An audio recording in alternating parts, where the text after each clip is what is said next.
Hello students, welcome back to NEET 24/7। This is Meeta, your NEET counselling adviser. और ये video आपके लिए बहुत ही ज़्यादा इंपॉर्टेंट होने वाली है क्योंकि मैं इसमें बताऊंगी आपको कि हर एक स्टेट की क्या बॉन्ड पॉलिसी रहेगी, चाहे वो सर्विस बॉन्ड हो चाहे वो डिसकंटिन्यूएशन बॉन्ड हो। और ये बिल्कुल अपग्रेडेड वर्जन है, यानी कि जो भी सच है, जो भी बॉन्ड पॉलिसी वहाँ लगती है वो मैं यहाँ पर आपको बताऊंगी सारा स्टेट वाइज। तो ध्यान से सुनना। पहले मैं आपको बता देती हूँ कि भाई सर्विस बॉन्ड और डिसकंटिन्यूएशन बॉन्ड होता क्या है, और बहुत सारे लोग को ये एक कंफ्यूजन भी होती है। तो सुनो ध्यान से, देखो अगर मैं बात करूं यहाँ पर बच्चों सर्विस बॉन्ड की, तो सर्विस बॉन्ड हम ये समझते हैं और ये जानते भी हैं कि भाई प्राइवेट में आपको सर्विस बॉन्ड देने की जरूरत नहीं पड़ती। सर्विस बॉन्ड मतलब होता है कि आपको एमबीबीएस करने के बाद यहाँ पर सर्विस प्रोवाइड करनी होती है रूरल एरियाज में, और अगर आप वो नहीं करते हो तो आपको हेफ्टी अमाउंट ऑफ प्राइस पे करना पड़ता है, जिसे हम पेनल्टी कहते हैं। ठीक है, पेनल्टी कहते हैं इसको। उसके बाद अगर हम बात करें डिसकंटिन्यूएशन बॉन्ड की, तो डिसकंटिन्यूएशन बॉन्ड अगर आप एमबीबीएस को बीच में ही छोड़ देते हो तो आपको बहुत ज़्यादा पैसा देना पड़ता है, क्योंकि आपने मेडिकल सीट वेस्ट की है। और बहुत सारे बच्चों को ये डाउट रहता है कि क्या प्राइवेट में भी है, डीम्ड में भी है। तो हाँ बच्चों, ये आपके रहता है गवर्नमेंट में भी, प्राइवेट में भी और डीम्ड में भी आपको पैसे देने पड़ते हैं अगर आप उनकी सीट वेस्ट करेंगे तो। और साथ ही साथ सर्विस बॉन्ड में भाई कर्नाटका के प्राइवेट, एमपी के स्कॉलरशिप वाले प्राइवेट, मतलब कि जो बच्चे स्कॉलरशिप लेके प्राइवेट में गए हुए हैं एमपी में, इन दोनों स्टेट में आपको सर्विस बॉन्ड भी देनी होती है। अगर आप नहीं करोगे वो सर्विस, तो आपको पैसे देने पड़ेंगे। तो चलो शुरू करते हैं। स्टेट वाइज क्या होने वाले है आपका सर्विस बॉन्ड, आपकी पेनल्टी और आपका डिसकंटिन्यूएशन बॉन्ड। ठीक है, ध्यान से सुनना। ठीक है, कुछ भी हो स्क्रीनशॉट ले लेना ताकि आपको बाद में कोई भी डाउट ना रह जाए। ठीक है, सबसे पहले स्टार्ट करते देखो बच्चों बिहार से। अगर वहाँ पर कुछ भी नहीं है, ना सर्विस बॉन्ड है, यानी कि ना एमबीबीएस के बाद आपको काम करना है, ना उसका कोई पैसा देना है, और ना एमबीबीएस बीच में छोड़ने का कोई पैसा है। ठीक है, चंडीगढ़ में भी यही चीज़ है, और आंध्र प्रदेश में सिर्फ एमबीबीएस बीच में छोड़ने का आपको 3.54 लाख रुपीज़ देने होंगे। ठीक है, उसके बाद अगर हम बात करें अरुणाचल प्रदेश की, तो 5 साल का यहाँ पर एमबीबीएस के बाद सर्विस दोगे, नहीं करोगे तो 10 लाख रुपए दोगे, बीच में एमबीबीएस छोड़ोगे 10 लाख रुपए दोगे। छत्तीसगढ़ में आपको एमबीबीएस के बाद 1 साल का सर्विस देना है, अगर नहीं करोगे तो अनरिजर्व्ड वाले 25 लाख रुपए देंगे और कैटेगरी वाले 20 लाख रुपए देंगे, यानी कि रिजर्व वाले 20 लाख रुपए देंगे। एमबीबीएस बीच में छोड़ते हो तो सेम अमाउंट आपको देने होंगे। दिल्ली यूनिवर्सिटी की बात करें तो यहाँ पर कोई सर्विस बॉन्ड नहीं है, ना पेनल्टी है। एमबीबीएस बीच में छोड़ने का 3 लाख रुपए आपको देना होगा। उसके बाद आईपी यूनिवर्सिटी में 1 साल के बाद में एमबीबीएस के बाद सर्विस देनी है, 15 लाख रुपए का यहाँ पर पेनल्टी है नहीं किया तो, और एमबीबीएस बीच में छोड़ने का कोई भी पैसा आपको नहीं देना होगा। ठीक है, उसके बाद गोवा की बात कर लेते हैं। गोवा में बच्चों 1 साल की सर्विस एमबीबीएस के बाद देनी होगी, नहीं करोगे तो 10 लाख रुपए दोगे, एमबीबीएस बीच में छोड़ा तो 5 लाख रुपए दोगे। गुजरात में 1 साल की रूरल एरिया का आपको सर्विस देनी होगी एमबीबीएस के बाद, नहीं करोगे तो 20 लाख रुपए दोगे, एमबीबीएस बीच में छोड़ा तो 20 लाख रुपए दोगे। हिमाचल प्रदेश की बात करें तो यहाँ पर कोई भी सर्विस बॉन्ड नहीं है, ना पेनल्टी है और ना ही डिसकंटिन्यूएशन बॉन्ड देखने के लिए मिल रहा है। हरियाणा की बात करें तो हरियाणा में आपको 5 साल की सर्विस देनी होगी एमबीबीएस के बाद, और अगर नहीं करे तो मेल को देना होगा 25.77 लाख, फीमेल को देना होगा 23.19 लाख। एमबीबीएस बीच में छोड़ा 10 लाख रुपए देने होंगे। जम्मू कश्मीर में न सर्विस बॉन्ड है, ना पेनल्टी है और ना डिसकंटिन्यूएशन है। ईएसआईसी में 1 साल की सर्विस देनी है एमबीबीएस के बाद, नहीं करी तो 5 लाख रुपए दोगे, एमबीबीएस बीच में छोड़ा तो 5 लाख रुपए दोगे। अंडमान एंड निकोबार में 1 साल की सर्विस देनी है एमबीबीएस के बाद, नहीं करे 10 लाख रुपए दोगे, एमबीबीएस बीच में छोड़ा तो 10 लाख रुपए दोगे। इतनी बात समझ में आई। अब आते हैं झारखंड में। कोई भी डाउट हो मुझसे कमेंट सेक्शन में पूछ लेना। झारखंड में आए तो सर्विस बॉन्ड नहीं है, पेनल्टी नहीं है, एमबीबीएस बीच में छोड़ा तो 20 लाख रुपए देने होंगे। केरला में भी दोनों नहीं है, पर एमबीबीएस बीच में छोड़ा 10 लाख रुपए देने होंगे। कर्नाटका में 1 साल के रूरल एरिया में सर्विस देनी होगी एमबीबीएस के बाद, और अगर नहीं देते हो तो कोई पैसा नहीं देना है, बट आपकी परमानेंट रजिस्ट्रेशन वहां पर नहीं होगी। फिर आपको एमबीबीएस बीच में छोड़ने का कोई भी पैसा नहीं देना है। महाराष्ट्र का इस साल सर्विस बॉन्ड हट चुका है, जो काफ़ी बड़ी खुशखबरी है, और आपको एमबीबीएस बीच में छोड़ने का 10 लाख रुपए देना होगा। मणिपुर में कोई भी सर्विस बॉन्ड यहाँ नहीं है, बट अगर आप एमबीबीएस 1 साल के अंदर छोड़ते हो तो 1 लाख रुपए, 1 साल के बाद छोड़ते हो तो 2.5 लाख रुपीज़ आपको देने होंगे।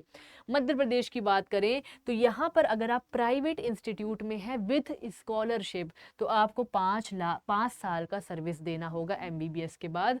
अगर आप रूरल यानी कि आपको 1 साल की रूरल सर्विस देनी होगी अगर आपके पास स्कॉलरशिप नहीं थी, मैं बोल रही हूँ गवर्नमेंट की बात कर रही हूँ, तो 1 साल का आपको देना पड़ेगा सर्विस। और अगर आप गवर्नमेंट में हैं स्कॉलरशिप के साथ तो 2 साल तुम्हें काम करने पड़ेंगे एमबीबीएस के बाद। उसके बाद सुनना ध्यान से पेनल्टी का कि भाई सर्विस नहीं करी तो क्या करना पड़ेगा। देखो बच्चों, क्या होता है कि अगर आप प्राइवेट में स्कॉलरशिप के साथ हैं तो 25 लाख रुपए दोगे। अगर आप अनरिजर्व्ड कैटेगरी से हैं विथआउट स्कॉलरशिप तो आप 10 लाख रुपए दोगे, और रिजर्व कैटेगरी से हो तो 5 लाख रुपए दोगे। बट अगर आप गवर्नमेंट में हो विथ स्कॉलरशिप तो आप 10 लाख रुपए दोगे, ठीक है। और 30 लाख रुपए आपका जो है वो है बच्चों एमबीबीएस छोड़ने का पैसा आपको देना पड़ेगा मध्य प्रदेश में। मिजोरम की बात करें 1 साल आपको काम करना पड़ेगा एमबीबीएस के बाद। उसके बाद 10 जो स्पॉन्सर्ड बच्चे हैं उनको 10 लाख रुपए देने होंगे, ठीक है, 10 लाख रुपए देने होंगे, और उनको ही 1 साल का काम करना है एमबीबीएस के बाद। स्पॉन्सर्ड की बात कर रही हूँ, और एमबीबीएस बीच में छोड़ने का कोई भी पैसा नहीं है। पौंडीचेरी की बात करें तो यहाँ पर न सर्विस है न पेनल्टी है, बट एमबीबीएस बीच में छोड़ने का 4 लाख रुपए देने होते हैं, ठीक है। पंजाब की बात करें तो ऑल इंडिया कोटा से पंजाब से पढ़ाई कर रहे हो तो 1 साल, स्टेट के ही बच्चे हो तो 2 साल आपको काम करना है, नहीं करोगे तो 20 लाख रुपए आपको देने होंगे। और अगर आप बीच में छोड़ते हो एमबीबीएस तो सारे कोर्स की फीस देनी होगी। उसके बाद राजस्थान में 2 साल की सर्विस करोगे एमबीबीएस के बाद, नहीं करोगे तो 5 लाख रुपए दोगे। और अगर एमबीबीएस में बीच में छोड़ा तो 5 लाख रुपए प्लस एंटायर कोर्स की फीस देनी होगी। तमिलनाडु में 5 साल का आपको सर्विस देना है एमबीबीएस के बाद, नहीं करोगे तो 5 लाख रुपए दोगे। एमबीबीएस बीच में छोड़ा तो 10 लाख रुपए दोगे। तेलंगाना में न सर्विस बॉन्ड है न पेनल्टी है, बट एमबीबीएस बीच में छोड़ने का 20 लाख रुपए है। और नागालैंड में इन तीनों में से कुछ भी यहाँ पर आपको करने की ज़रूरत नहीं होती है।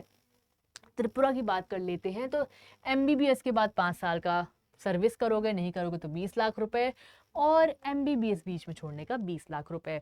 उत्तर प्रदेश सर्विस बॉन्ड जो है यानी कि एमबीबीएस के बाद जो सर्विस करते हो 2 साल करनी होगी, नहीं करते 10 लाख रुपए। और अगर एमबीबीएस बीच में छोड़ा तो 1 लाख रुपए प्लस एंटायर कोर्स की फीस। उसके बाद उत्तराखंड की बात करें, ऑप्शनल होता है, स्टेट कोटा से अगर आप जाते हो यहाँ पर तो 5 साल आपको सर्विस देनी होगी, नहीं करते हो तो 1 करोड़ रुपए।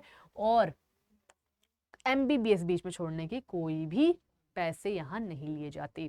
वेस्ट बंगाल में आपका न सर्विस बॉन्ड है न पेनल्टी है, बस आपको 1 लाख रुपए देने हैं अगर आप बीच में एमबीबीएस छोड़ते हो तो। उसके बाद उड़ीसा में एमबीबीएस के बाद 2 साल की सर्विस, नहीं करोगे तो 25 लाख रुपए दोगे, और एमबीबीएस बीच में छोड़ने का 10 लाख रुपए। आसाम का सर्विस बॉन्ड है 5 साल सर्विस देनी है एमबीबीएस के बाद, 30 लाख रुपए दोगे अगर नहीं किया तो, और 3 लाख रुपए एमबीबीएस बीच में छोड़ने का। दादरा एंड नगर हवेली की बात करें तो यहाँ पर आपको एमबीबीएस के बाद 2 साल काम करना है, नहीं करोगे तो 40 लाख रुपए, बीच में एमबीबीएस छोड़ने का 5 लाख रुपए। दमन एंड दीव का बच्चों आप 2 साल काम करोगे एमबीबीएस के बाद, नहीं करे तो 40 लाख रुपए दोगे, और 5 लाख रुपए एमबीबीएस बीच में छोड़ने का। पौंडीचेरी में ये दोनों नहीं है, बट 4 लाख रुपए आपको एमबीबीएस बीच में छोड़ने का। मेघालय में आपको स्टेट कोटा से हो तो 5 साल आपको काम करने पड़ेंगे, नहीं करे तो 25 लाख रुपए दोगे, और एमबीबीएस बीच में छोड़ने का 10 लाख रुपए आपको देने पड़ेंगे। अब इस वीडियो से ये समझ में आता है कि अगर आप ये सोच भी रहे हैं कि एमबीबीएस हम करेंगे कोई लो कॉलेज से और सोच रहे हो उसके साथ पार्शियल ड्रॉप लें, तो ये आप नहीं कर सकते, क्योंकि आप बीच में एमबीबीएस नहीं छोड़ सकते। वहाँ का कॉलेज लें, उस स्टेट का कॉलेज लें जहाँ से आपको कोई भी डिसकंटिन्यूएशन बॉन्ड यहाँ पर नहीं देखने को मिल रहा है, ठीक है। तो ये सारी कुछ चीज़ें होती हैं जो बॉन्ड पॉलिसी होती है, वो हमसे अग्रीमेंट कराया जाता है जब आप वहाँ पर एडमिशन लेते हैं। तो मेक श्योर करिए कि ये सारी चीज़ें आपको पहले से पता हो, ताकि आप सही से कॉलेज का चुनाव करें। ठीक है, अब आपको सभी को पता है कि अगर आप चाहते हैं कि अब जो एमसीसी का पर रजिस्ट्रेशन है भाई वो चालू ही होने वाला है 2 दिन में, तो भाई अगर आप अभी भी नहीं है, मतलब कि सिंसियर नहीं है फॉर काउंसलिंग, तो बहुत ही बड़ी दिक्कत की बात है, क्योंकि काउंसलिंग एक बहुत ही मेजर प्रोसेस होता है आफ्टर नीट जो करना होता है। उसमें आपको अभी जो मैं बता रही हूँ, आपको टेलीग्राम पे जुड़ जाओ। सबसे इंपॉर्टेंट चीज़, जो आपको सामने नंबर दिख रहा है उसमें कॉल करके आप क्वेरी पूछ सकते हो भाई कि मेरे ये डाउट्स हैं काउंसलिंग के रिगार्डिंग, तो मैं क्या कर सकता हूँ। तो इस नंबर पे आप वो कर सकते हो। और हमारे बैच के बारे में अगर मैं बताऊँ, तो ये सबसे इम्पॉर्टेंट बैच जो अभी निकल के आया है, और बहुत लिमिटेड सीट्स हैं इसमें, जिसमें आपको 30 मिनट का टॉक टाइम मिल रहा है, जहाँ पर आप काउंसलर से बात कर सकते हो। और 1-to-1 काउंसलर तो मिलेगा ही, जिससे आप चैट में बात कर सकते हो। तो आप कॉल पे ही बात कर सकते हो और आप चैट में भी बात कर सकते हो बच्चों। आपको 30 मिनट का यहाँ पर टॉक टाइम देखने मिल रहा है, जो कि 6700 का है ओनली। एंड अगर मैं बात करूँ सेकेंड बेस्ट बैच का, तो वो है 1-to-1 काउंसलर चैट सपोर्ट यहाँ पर मिलता है, और सारी चीज़ें प्रेफरेंस लिस्ट आपके डीम्ड कॉलेज हो, प्राइवेट कॉलेज हो, बीडीएस हो, A to Z, जब तक आपको अपना बेस्ट कॉलेज नहीं मिल जाता। ये वाला जो बैच है 5300 का 1 प्रो काउंसलिंग, वो आपके लिए बहुत अच्छा है। बट इसमें आपको 1-to-1 काउंसलर नहीं मिलेगा, जो ये 1 काउंसलिंग का बैच है। कोड यूज कर लो भाई MTG। अगर आप MTG कोड यूज करते हो ना बेटा, तो मैं सच बता रही हूँ, आपको 53% यहाँ पर डिस्काउंट देखने के लिए मिल जाएगा। और आपको लगेगा कि हाँ, हमने जो काउंसलिंग बैच लिया है उसमें कोई भी यहाँ पर ऐसा नहीं है कि आपने इतना ज़्यादा पैसे दिए हों। ठीक है, क्योंकि जब आप ज़्यादा पैसे देते हो तो बहुत ही हमें रिग्रेट होता है, या मतलब कि ऐसा होता है कि भाई काउंसलिंग इतनी महंगी क्यों है, ये क्वेश्चन करते हैं। तो आप MTG कोड लगाओ, तो आपको बहुत ही सस्ते में आपको बैच मिल जाएगा। कॉस्ट इफेक्टिव बैच है, ताकि आपकी काउंसलिंग हो जाए इजी। चैनल के साथ बने रहो ताकि सारी इन्फॉर्मेशन आपको मिलती रहे। Thank you so much and all the best.